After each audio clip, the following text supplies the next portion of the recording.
First, I think it's important to talk about the accountability efforts that Judicial Watch is undertaking to make sure that powerful government officials like James Comey and Robert Mueller and the Justice Department and the FBI, all the folks there, are held accountable to the rule of law. What we do is we ask questions about issues that are important, like the Comey book deal, like other things, like the dossier, like the FISA warrants, and we sue for records when we don't get answers to these questions. And we sue using the Freedom of Information Act. And along those lines, we were asking about documents about James Comey and his book deal. Now, James Comey, as you know, is the former FBI director fired by President Trump last year. He leaked documents or information from his Comey Memos, as they're called, to the New York Times to get a special counsel appointed to target President Trump. That's not my characterization. I'm almost quoting his testimony verbatim to the Senate Intelligence Committee.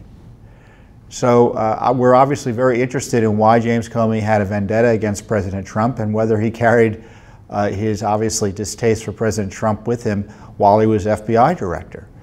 Now, the problem that Comey has is he took these Comey memos out with him from the FBI, and as I said, leaked them. It turns out some of them may have had classified information. We're not sure if any of that material was leaked, but he certainly wasn't allowed to take any information, let alone classified information, away from the agency. Reminds me of what Hillary Clinton did and should have been prosecuted for. But also, he also is signed on to a major book deal. The book is coming out soon, but it's supposedly on ethical leadership, which I guess is ironic, given the conduct of his top agency officials that we've uncovered since then. He received $2 million for the book. And typically, when you are a senior government official like him, you're supposed to submit that proposal or his proposed book draft to his agency, in this case the FBI, to make sure he's not saying anything improper, meaning revealing classified or other sensitive information that the government doesn't want released. So we want to know what's going on there. Now, we have experience, and we've seen publicly about others who are whistleblowers who have been really hamstrung by this review process. You may know Tony Shaffer. I think they shredded during the Obama administration 10,000 copies of his book, the Pentagon did, after giving him the runaround of what he could publish and what he couldn't publish.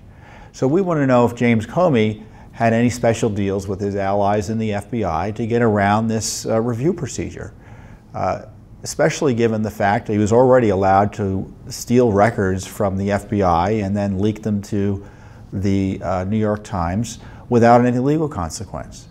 So that's why we've asked for the records, and we've been given the stonewall again by the Justice Department and FBI for these records. And we've also asked about this testimony I've talked about, the coordination between the FBI and Mr. Comey on his testimony. We've already sued the Justice Department for coordination it might have had with Comey on this testimony. You may remember the testimony he talked about wanting to get a special counsel to target Trump, and it was very controversial. Now, if the FBI and Justice Department, and then in this case Robert Mueller, unleashed him and coordinated with him, I think that public has a right to know that, and it would be certainly a scandal of the highest order if the agencies were working with James Comey to target Donald Trump in this testimony. So these are why we're suing for these records. Judicial Watch doesn't just rely on the media to leak the information out to the American people. We don't rely on Congress, who is always fighting or sometimes fighting for this information and can't get it, or it's withheld and they don't do anything about it. We do it ourselves. So this is why we sue in federal court for these records. And Judicial Watch has more lawsuits on these issues than anyone else, I can guarantee you. Now, do I know it for a fact? No. But I know we have at least 26 lawsuits on Russia, Comey, Mueller, all that universe of issues, leaking, unmasking, FISAs, dossiers, you name it, we have it covered. And we've been getting a stonewall from these deep state controlled agencies about most of these inquiries that we've been having to pursue in court because we've been getting to Stonewall. On Comey alone, we have 2 lawsuits about his memos. We have a lawsuit about the metadata associated with the creation of his documents, because some people think, I think quite fairly and not cynically, that the memos were written after the fact and not when he said he wrote them. These are about the memos he supposedly wrote after his various meetings with President Trump. And we also have, also tied to this this book issue, a request and a lawsuit for documents about how he accounted for classified information he may have had in his person, and the protection and the dissemination of those records. There's a big problem when you have the FBI director walk out of his agency after he's fired with classified information. How do we know there was classified information? Because of Judicial Watch lawsuits. We sued the FBI for the Comey memos. We sued specifically for the Flynn memo that was famously leaked in part to the New York Times. We're representing the Daily Caller News Foundation that sued for all the memos. There were others that are suing for the memos too, also in this case, including, I think, CNN. And unfortunately, the court just told us we can't get the memos.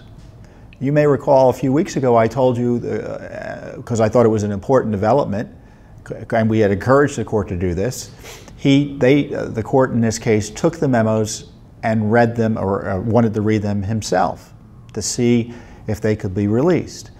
And it turns out he thought they didn't. I don't buy that decision.